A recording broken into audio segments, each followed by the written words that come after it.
ভাইয়া আসলে আমাকে খুব বকে বকে কাজ করায়, লিটারেলি না এটা করবি না, ওইটা করবি না, এটা কর ওইটা কর, তোর এটা হচ্ছে না, এটা হচ্ছে, মানে প্রশংসা করে বাইরে বাইরে, বাট আমার সামনে সবসময় খুব স্ট্রিক্ট থাকে এবং আমার সবসময় বলে যে এটা হচ্ছে না, মানে আমি যাতে আরও সুন্দর করে কাজটা করি সেই জন্য।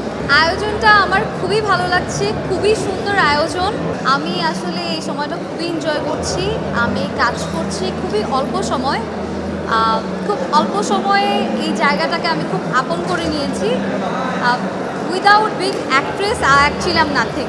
কোয়ার্টিস্টরা আমাকে এত হেল্প করছে, আমার কোয়ার্টিস্টগুলো আলহামদুলিল্লাহ অনেক ভালো, তারা আমাকে প্রচুর হেল্প করছে সব সময়। লাইক আমি কিভাবে দাঁড়াবো, কিভাবে কি বলবো, কি করবো, কি খাবো, কিভাবে কি করতে হয়, মানে সব কিছু আমাকে শিখিয়ে দিচ্ছে।